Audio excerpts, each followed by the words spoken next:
আল্লাহ রাব্বুল আলামিন পবিত্র কোরআনুল কারীমের মধ্যে বলেন, ইয়ারফাইল্লাহুল্লাযীনা আমানু মিনকুম ওয়াল্লাযীনা উতুল ইলমা দারাজাত।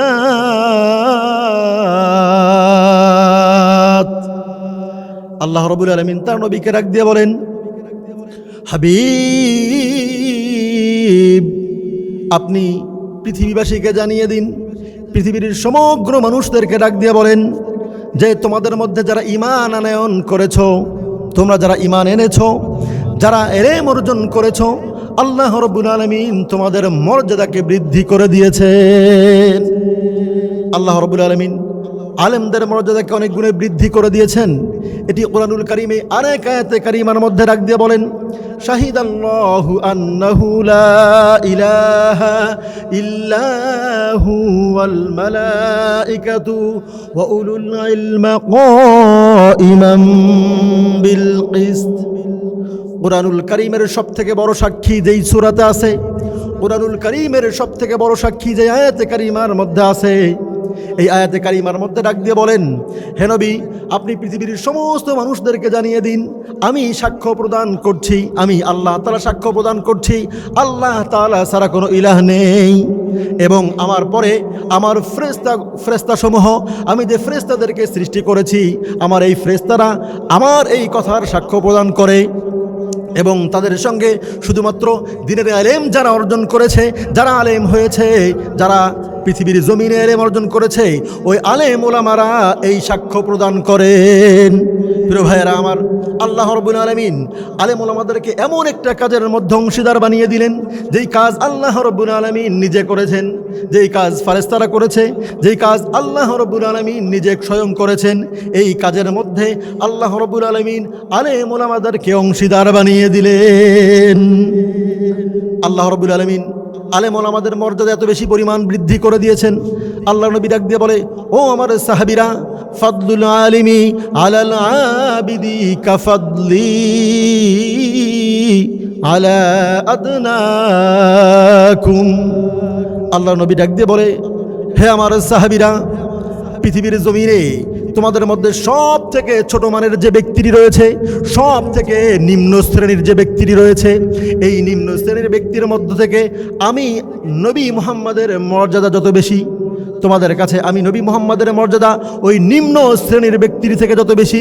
একজন বেইলেম আবেদ যে ব্যক্তি সারা রাত্রি ইবাদত বন্দেগী করে কিন্তু ইলম অর্জন করে নাই, ওই বেইলেম আবেদ ব্যক্তির থেকে একজন আলেমের মর্যাদা তত বেশি।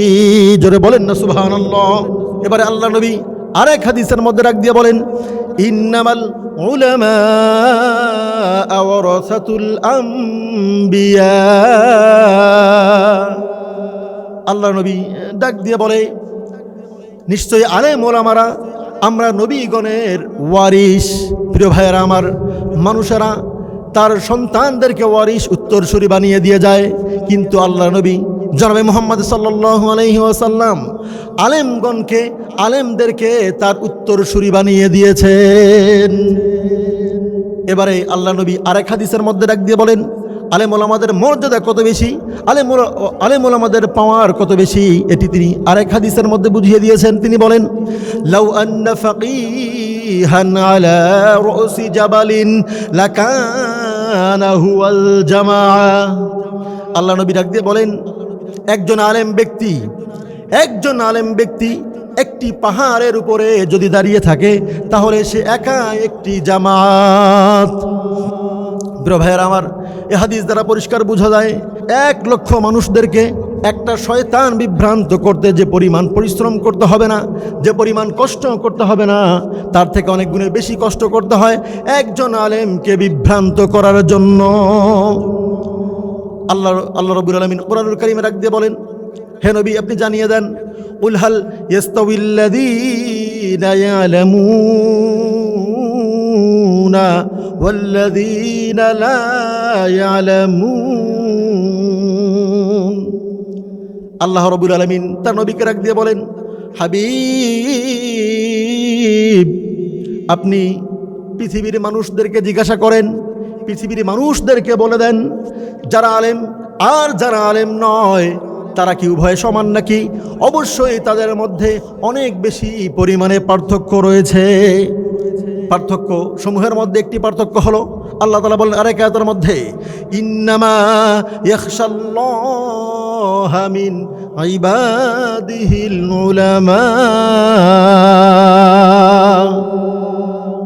আল্লাহ রাব্বুল আলামিন এই আয়াতের মধ্যে ডাক দিয়ে বলেন, আমার বান্দা যারা আছে, আমার বান্দাদের মধ্য থেকে শুধুমাত্র আলেম ওলামারাই আমি আল্লাহ তাআলাকে ভয় পাই। প্রিয় ভাইয়েরা আমার, আপনারা প্রশ্ন করতে পারেন, আপনারা হয়তো ভাবতেছেন যে হুজুর, আমরা যারা সাধারণ মানুষ আছি আমরাও তো আল্লাহ তাআলাকে ভয় পাই। প্রিয় ভাইয়েরা আমার, আল্লাহ তাআলাকে আলেমরা ব্যতীত সাধারণ মানুষরা ভয় পায়, এটি সত্য কথা।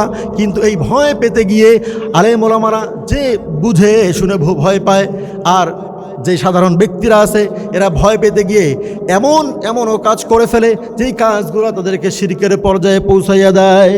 এর একটা উদাহরণ হলো, একজন মানুষের একটা মূর্খ বন্ধু ছিল।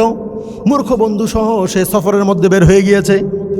দীর্ঘদিন সফরে থাকার মধ্যে হঠাৎ করে ব্যক্তি ঘুমিয়ে গিয়েছে। তার মূর্খ বন্ধুকে ডাক দিয়ে বলে, হে আমার বন্ধু, আমি ঘুমাচ্ছি, আমার ঘুমের মধ্যে যেন কোনো ব্যক্তি ডিস্টার্ব না করে, তুমি লক্ষ্য রেখো। এই কথা বলে ওই বন্ধু ঘুমিয়ে গেলেন। আর বন্ধুটির নাকের মধ্যে এসে একটা মাছি বারবার ডিস্টার্ব করতে লাগলেন। আর মূর্খ বন্ধুটি বারবার মাছিটিকে তাড়িয়ে দিচ্ছেন।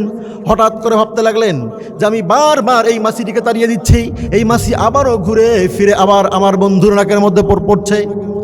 এবারে তিনি ভাবতে লাগলেন, আমি এবার এই মাছিটিকে আর তাড়িয়ে দিব না, আমি বড় একটা পাথর নিয়ে আসলাম। পাথর নিয়ে এসে আমি এই মাছিটি যখন আমার বন্ধুর নাকের মধ্যে পড়ে যাবে, আমি এই পাথর দিয়ে এমনভাবে আঘাত করব, এই মাছিটিকে আমি দুনিয়ার জমিন থেকে বিদায় করে দিব। এই কথা বলার পরে, এটা ভাবার পরে যখন মাছি তার নাকের উপরে পড়ে গেল, ঠিক সেই সময়ে একটা পাথর দিয়ে তার নাকের মধ্যে এমনভাবে আঘাত করলো, মাছিটি চলে গেল আর বন্ধু তাৎক্ষণিকভাবে মৃত্যুবরণ করলো। প্রিয় ভাইয়েরা আমার, ওই মূর্খ বন্ধুর উদ্দেশ্য ছিল বন্ধুর ঘুম যেন ডিস্টার্ব না হয়, বন্ধুকে যেন মাছি ডিস্টার্ব করতে না পারে। এইটা ভাবার পরে সে বন্ধুর উপকার করবার নিয়তে এমন ক্ষতি করে ফেললেন যে বন্ধুর জীবনটাই চলে গেল। প্রিয় ভাইয়েরা আমার, এজন্য আল্লাহ তাআলা বলে দিয়েছেন, আমি আল্লাহ তাআলাকে শুধুমাত্র আলেম ওলামারাই বুঝে শুনে ভয় পাই।